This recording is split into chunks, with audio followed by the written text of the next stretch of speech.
नमस्कार विद्यार्थी मित्रांनो, भोसले मराठी एज्युकेशन या चॅनलवर आपलं स्वागत आहे.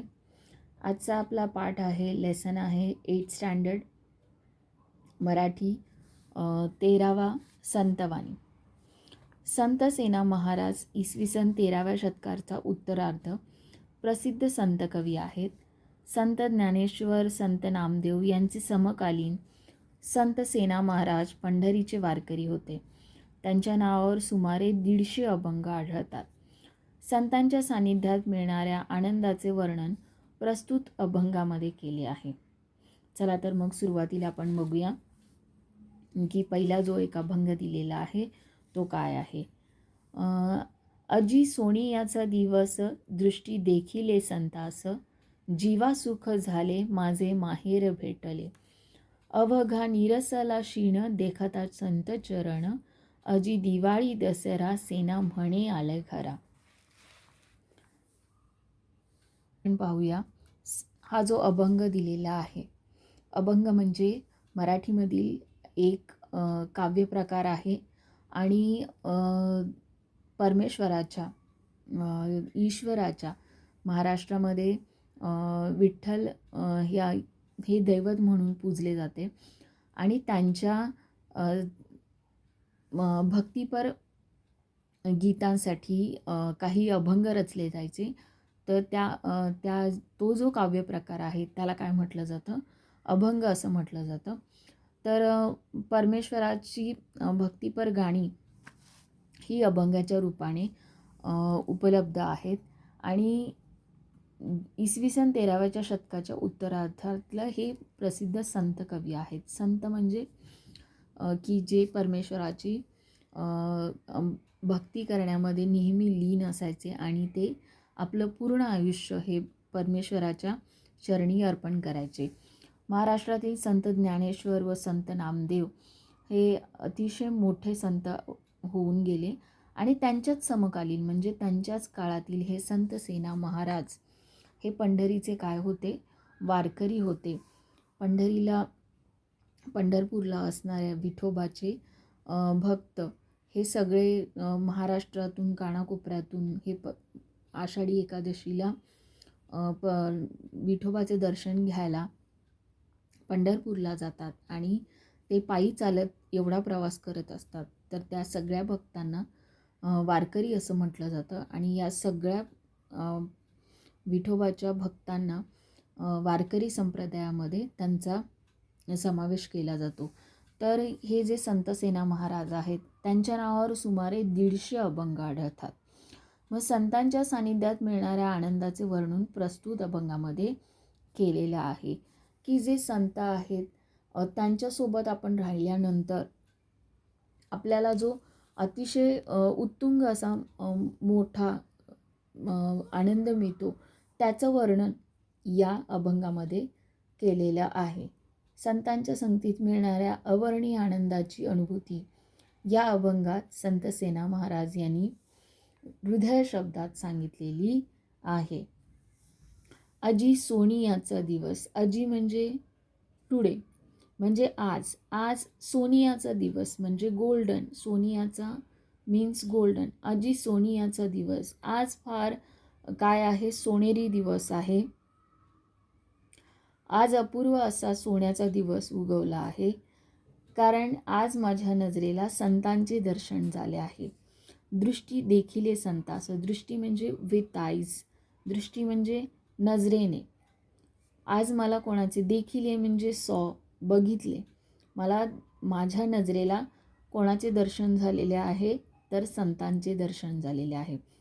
तर या संतांच्या दर्शन झाल्यामुळेच आजचा माझा दिवस हा कसा आहे, सोनियाचा दिवस आहे. म्हणजे अतिशय सोनेरी असा हा दिवस आहे. दुर्मिळ असलेल्या संतांचे दर्शन घडणे हा माझा आनंदाचा ठेवा आहे. जीवा सुख झाले माझे माहेर भेटले. ज्याप्रमाणे सासरी नांदणारी मुलगी माहेरी आल्यावर तिला जसा प्रचंड आनंद होतो, त्याप्रमाणे माझ्या जीवाचे आज समाधान झाले आहे. माझे माहेर प्रत्यक्ष भेटलेचा अतीव आनंद मला झालेला आहे. जीवा सुख झाले, माझं आयुष्य, माझा जीव अतिशय सुखी आणि समाधानी झालेला आहे. म्हणजे जेव्हा एखादी मुलगी माझे माहेर भेटले, जेव्हा एका मुलगी सासरहून खूप दिवसांनी आपल्या माहेरी जाते आणि तिला जितका आनंद होतो तितकाच आनंद आज मला संतांच्या दर्शनाने झालेला आहे. अवघा निरसला क्षीण देखता संत चरण. संत चरण दृष्टीला पडल्याने माझा सगळा थकवा नाहीसा झाला आहे. प्रत्यक्ष संत चरणांच्या स्पर्शाने माझे काया वाचा मन उत्साहित झालेले आहे. अवघा म्हणजे एंटायर, पूर्ण. निरसला म्हणजे गॉन, म्हणजे गेला, नाहीसा झाला आहे. क्षीण म्हणजे थकवा. देखता संत चरण, देखता म्हणजे बघितल्यानंतर. संत चरण, संतांचे चरण पाहिल्यानंतर. चरण मीन्स फीट.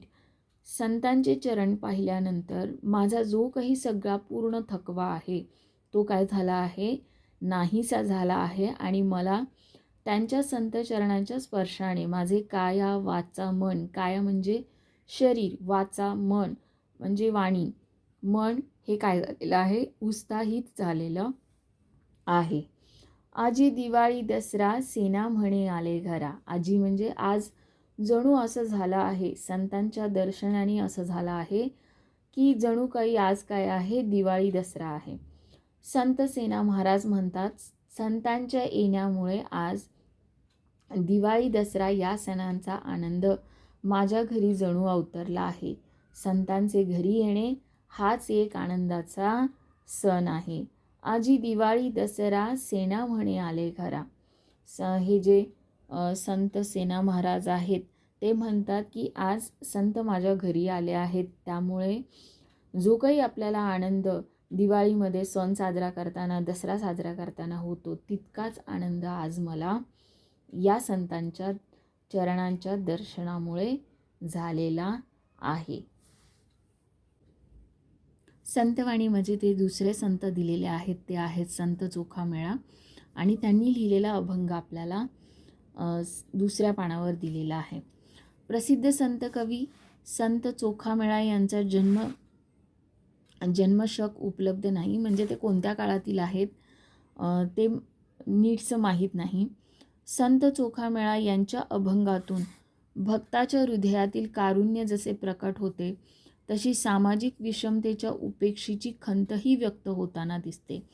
भागवत धर्माचे सार त्याच्या व्यक्तित्वात त्याच्या कृतीउक्तीत अनुभवायला मिळते. संत चोखामेळा यांच्या अभंगातून भक्ताच्या हृदयातील कारुण्य म्हणजे भक्तिभाव, प्रेम जसं प्रगट होतं, तसं सामाजिक विषमतेच्या उपेक्षेची म्हणजे समाजामध्ये जे जातीनुसार जी विषमता केली जाते, हा वरच्या जातीचा, हा खालच्या जातीचा, ही जी उपेक्षा जी केली जाते त्याची खंत म्हणजे दुःख, हे खंतही व्यक्त होताना दिसते. भागवत धर्माचे सार त्याच्या व्यक्तित्वात, त्यांच्या कृतीउक्तीत अनुभवायला मिळते. संतांच्या सहवासात राहून मिळणाऱ्या आनंदाचे वर्णन प्रस्तुत अभंगात केले आहे की आपण जर का आपल्याला संतांचा सहवास मिळाला तर त्यातून किती आपलं आयुष्य चांगलं होतं, किती आनंद मिळतो, त्याचं वर्णन या प्रस्तुत अभंगामध्ये दिलेलं आहे.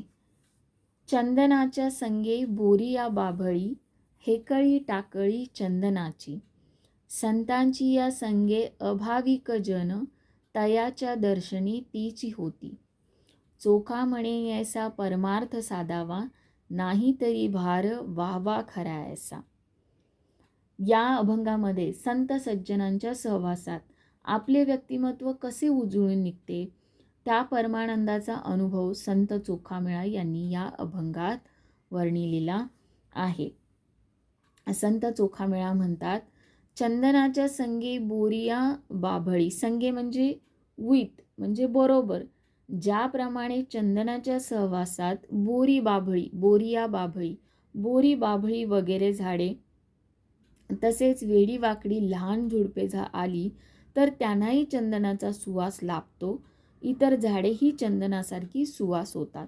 हेकळी म्हणजे वाकडी, टाकळी म्हणजे लहान झुडूप, की जी काही त्याच्या आजूबाजूला चंदनाचं झाड हे कसं असतं, सुगंध देणारं असतं आणि सुगंधित झाड असतं.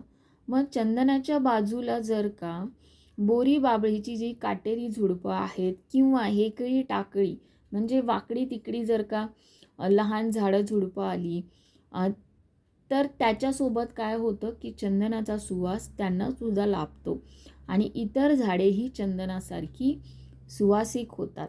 याचाच अर्थ काय आहे की जर का आपल्या आयुष्यामध्ये संत आले तर त्यांचं आयुष्य जसं चांगलं असतं, त्यांचं आयुष्य जसं सुगंधित असतं, तसंच रंग तसाच सुगंध आपल्यासुद्धा आयुष्याला भेटतो आणि संतांच्या प्रमाणे आपलं आयुष्य देखील सुगंधित होऊन जातं, चांगलं होऊन जातं. संतांची या संगे अभाविक जन तयाच्या दर्शने तेची होती. जन म्हणजे काय, तर पीपल. ज्याप्रमाणे संत सज्जनांच्या संगतीने भक्ती न करणारे अभाविक लोकही भाविक बनतात. की बरेच लोक असतात की भाविक म्हणजे की परमेश्वराची पूजा करणारे, पण काही लोक असे असतात की जी भक्ती करतच नाहीत, परमेश्वराची भक्ती करतच नाहीत. त्यांना काय म्हटलं जातं, अभाविक जन, म्हणजे जे परमेश्वराची भक्ती करत नाहीत. संतांची या संगे अभाविक जन, की संतांच्या जर का तुम्ही संपर्कात आला तर जे लोक परमेश्वराची ईश्वराची भक्ती करत नाहीत असे लोकसुद्धा अभाविक जन तयांच्या दर्शनी तीची होती. की संतांच्या दर्शनाने अभाविक माणसांच्या मनात सुद्धा संतत्व रुजतं आणि आपल्याला ते सुद्धा ईश्वराची भक्ती करायला सुरुवात करतात, म्हणजे अभाविक लोकही भाविक बनतात. चोखा म्हणे ऐसा परमार्थ साधावा. परमार्थ म्हणजे मुक्तीचा, मोक्षाचा मार्ग, की आपण जे आयुष्य जगत असतो त्या आयुष्यामध्ये आपण काहीतरी चांगले करायला हवे. संत चोखामेळा म्हणतात, सज्जनांच्या संगतीत राहून परमगती साधावी, परमार्थाचे परमसुख घ्यावे, नाहीतर सारे जीवन भूमीवरचे ओझे ठरेल. जन्माला येऊन जन्माचे सार्थक करायचे असेल तर संतांच्या संगतीत राहावे, अन्यथा तुम्ही भूमीला भारभूत ठराल. नाही तरी भार व्हावा खरा ऐसा. भार म्हणजे बर्डन, लोड. की चोखा म्हणे ऐसा परमार्थ साधावा. तुमचं आयुष्य जे काही आहे त्याच्यात तुम्ही संतांच्या जर का सानिध्यात राहिला, संपर्कात राहिला, तर तुमचं आयुष्य देखील कसं होतं की परमगती साधतं, परमार्थाचं परमसुख तुम्हाला मिळतं. ईश्वराच्या चरणी काही तुमच्याकडून चुकीच्या गोष्टी घडत नाहीत. नाहीतर सारे जीवन भूमीवरचे ओझे ठरेल. नाहीतर मग तुम्ही या जगात येऊन फक्त लोकांना त्रास देणं, या जगामध्ये अशाच गोष्टी तुमच्या हातून घडतील. जन्माला येऊन जन्माचे सार्थक करायचे असेल तर संतांच्या संगतीत राहा. अशा पद्धतीने आज आपण संतवाणी या पाठामध्ये आज आपण संत सेना महाराज व संत चोखामेळा यांनी दिलेले 2 अभंग आपण आज अभ्यासलेले आहेत आणि त्यांनी आपल्या अभंगामधून की आपल्या आयुष्यामध्ये संतांचे स्थान किती महत्त्वाचे आहे ते सांगितलेले आहे. अशा पद्धतीने जर का लेसन तुम्हाला आवडलेला असेल तर सर्वांनी व्हिडिओला लाईक करायचं आहे आणि माझ्या चॅनलला सबस्क्राईब करायचं आहे. धन्यवाद.